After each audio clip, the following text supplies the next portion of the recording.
Waves lapped at the wartime gray plating of the once great warrior in the hot tropical sun. Here she sat, with tourists chatting, walking by, and posing for pictures in front of her.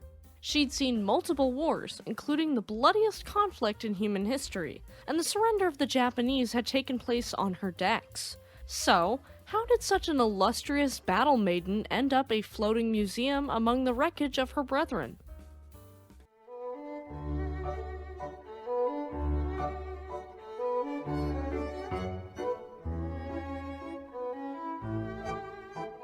Welcome to Fast Facts Friday. My name is Eleanor. Just a quick disclaimer for our younger audience before we dive in. This story may be disturbing to some, so viewer discretion is advised. Okay everyone, let's get into it. Welcome to our first episode of Fast Facts Friday. I'm so excited to embark on this new journey with all of you. Also, we had a shout-out contest, and our regular listener, Leopard1, correctly guessed the name of this new show, so congratulations. He kindly asked the shout-out to go to all of our Shipwrecker crew, so thank you to him and to all of you for watching. Let's get into it. To truly understand why battleships are in such decline, we have to first look at why they were ever needed in the first place. Warships in many shapes and forms have existed for thousands of years, even dating back to the ancient Greeks. Battleships, though extant beforehand, became much more prevalent in the 1800s and 1900s, especially as we moved into World War I and World War II. Warships, battleships, and full navies were the embodiment of sea power.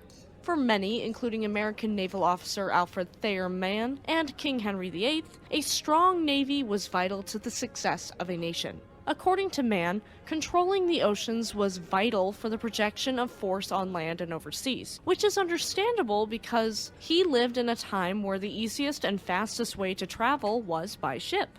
His theory dictates that the role of the battleship was to sweep the enemy from the seas completely, eliminating one entire front for the enemy.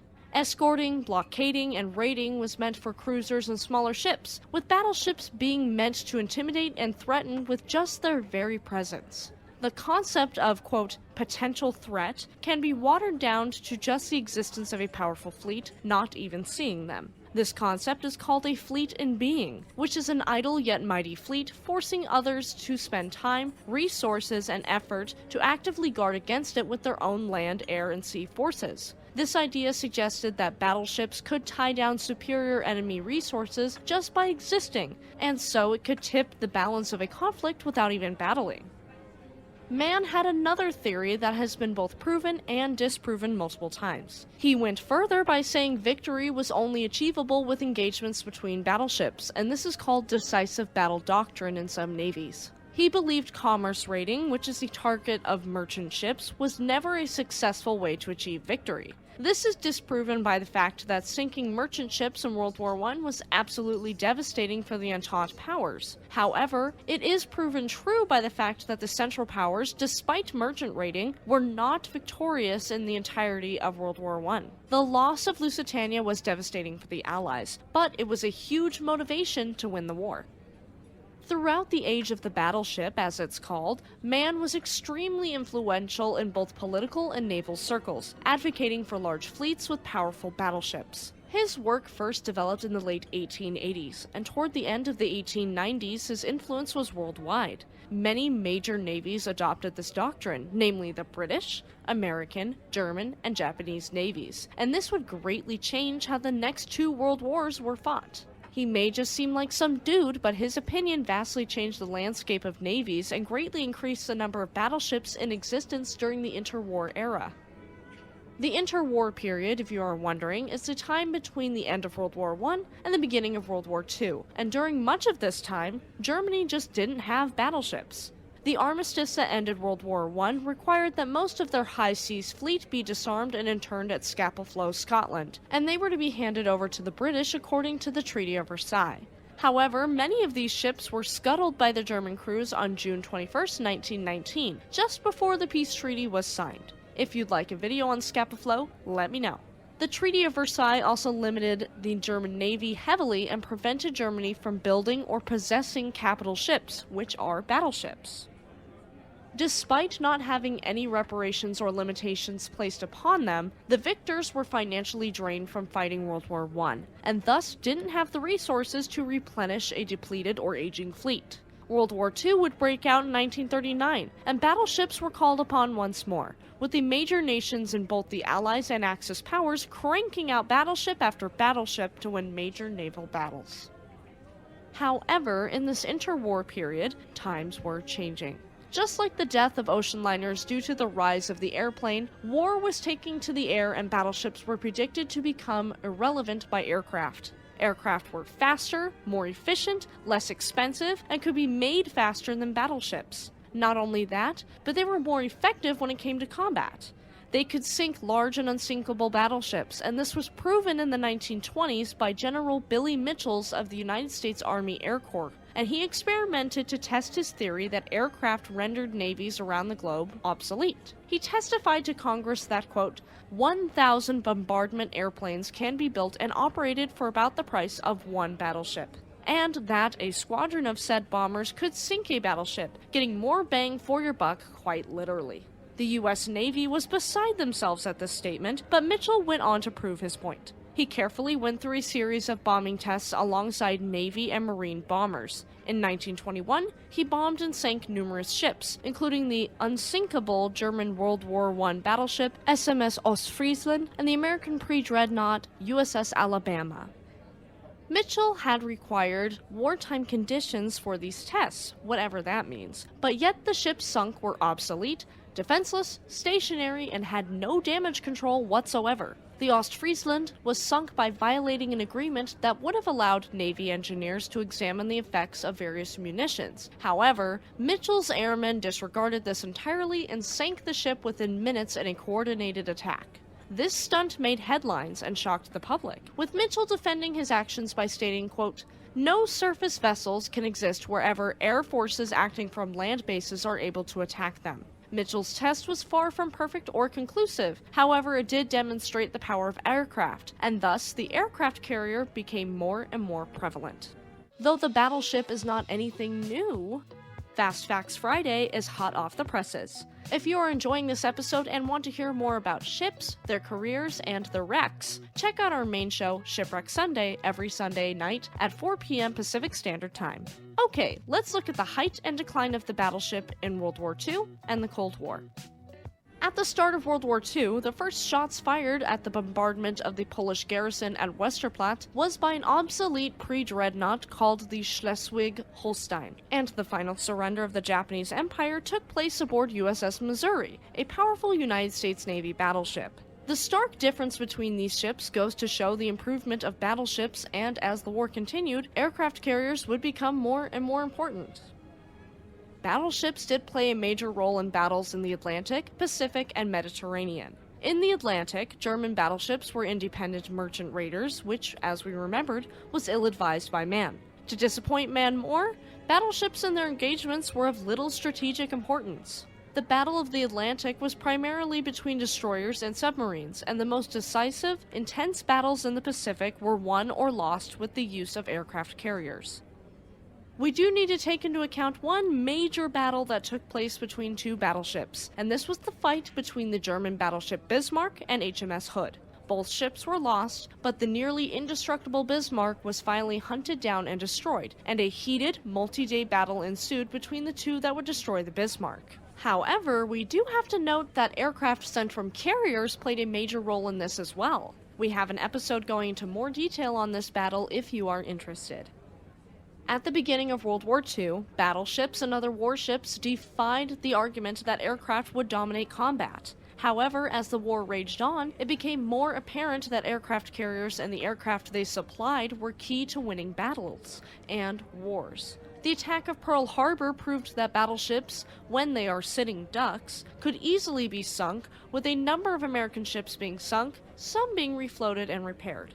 Aircraft were also a problem for the Japanese. In April of 1945, at the Battle of Leyte Gulf, the world's most powerful battleship, the Yamato, was sent out on a suicide mission against a massive U.S. force and was sunk by the overwhelming swarm of aircraft from numerous aircraft carriers, and nearly all hands were lost when she sank. We do have a video on her if you are interested. After this, all of the Japanese fleet that remained in the mainland was destroyed by US naval aircraft. This would lead to the conclusion of World War II. In 1946, Operation Crossroads commenced, which was 2 nuclear weapons tests in the Bikini Atoll and utilized many obsolete or retired warships from World War II, including the battleships USS Arkansas and Nagato, which survived the open-air nuclear blast but succumbed to the underwater blast. Many other battleships were scrapped, sold, and saved as museum ships during this time. During the Korean War, the Iowa-class battleships were reinstated by the U.S. Navy as fire support ships. They received new radar and computer-controlled gunfire for pinpoint accuracy, and the U.S. used all 4 in the Korean War and USS New Jersey during the Vietnam War. They were primarily used for shore bombardment, with New Jersey having fired 6,000 rounds of 16-inch shells and over 14,000 rounds of 5-inch projectiles during her tour, which is 7 times the amount of rounds she fired during World War II. Ships continued to be saved, sold, and scrapped up into the 1980s during the Cold War, and despite a plan to create a 600-ship navy during the 1980s, the battleship was never as prevalent as they once were. USS Missouri and USS Wisconsin, both World War II battleships, would fire their 16-inch guns at land targets and launched missiles during Operation Desert Storm in 1991 during the Gulf War, and Missouri would be saved as a museum ship. I actually toured her in Hawaii when I was 13, and it was an incredible experience. Now we finally get into the end of the battleship era. USS Indiana of the South Dakota class was stricken in 1962. And after this, the 4 ships of the Iowa class were the only battleships that were still in commission or reserve anywhere in the world. There was a massive debate over their decommissioning in the early 1990s, with USS Iowa and USS Wisconsin being maintained so they could quickly return to service as fire support ships if needed. Finally, they were stricken in 2006. The Military Balance and Russian Foreign Military Review states that the U.S. Navy listed only 1 battleship in the reserve in 2010, and none as of 2014.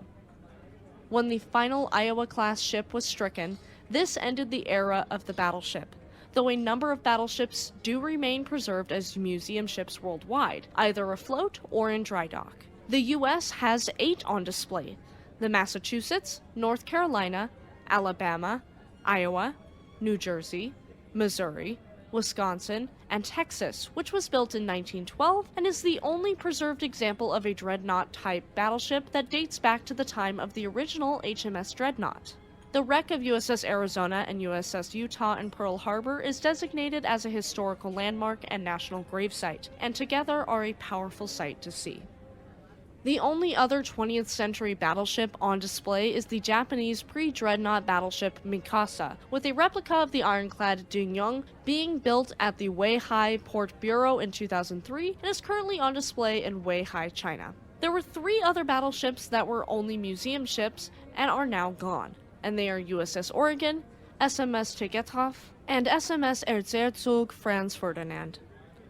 Despite the fact that battleships were incredibly powerful, they were incredibly expensive.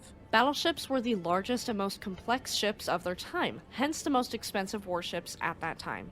As a result, the value of the investment in battleships has always been debated. French politician Étienne Lamy wrote in 1879 that, quote, "The construction of battleships is so costly, their effectiveness so uncertain, and of such short duration, that the enterprise of creating an armored fleet seems to leave fruitless the perseverance of a people." Opposers to Mann's school of thought, those of the Jeune École school of thought during the 1870s and 1880s, looked for alternatives to the crippling costs and iffy utility of battleships, proposing what would be called a sea denial strategy in today's terms. This strategy utilizes fast, long-ranged cruisers for commerce raiding and torpedo boat flotillas to attack enemy ships attempting to blockade ports. The ideas of the Jeune École were ahead of their time by decades. In the 20th century, finally, the invention of mines, torpedoes, submarines, and aircraft were available, and much more cost-effective than the battleship. The determination of nations like Imperial and Nazi Germany to build battle fleets to bully stronger rivals has been heavily criticized by historians, and these historians emphasize the futility of investment in a battle fleet that has no chance of matching its opponent during a real battle. By the mid-2010s, the battleship era truly came to a close, and moving forward, cruisers and aircraft carriers dominate the seas, with submarines and other supplemental warships sprinkled in. Battleships will continue to fascinate history buffs like myself for centuries, and the debate of their effectiveness will linger until the end of time. Though battleships have been phased out of existence in modern navies, their impact on history and the military as a whole remains to this day. If you liked that story and wanted to hear something similar, check out our World War II warships playlist in the cards. Stay tuned this Sunday for the story of USS Scorpion, a United States nuclear submarine that mysteriously sank in the Atlantic in 1968. Thank you for tuning in to Fast Facts Friday, have a lovely weekend, and we'll see you next time.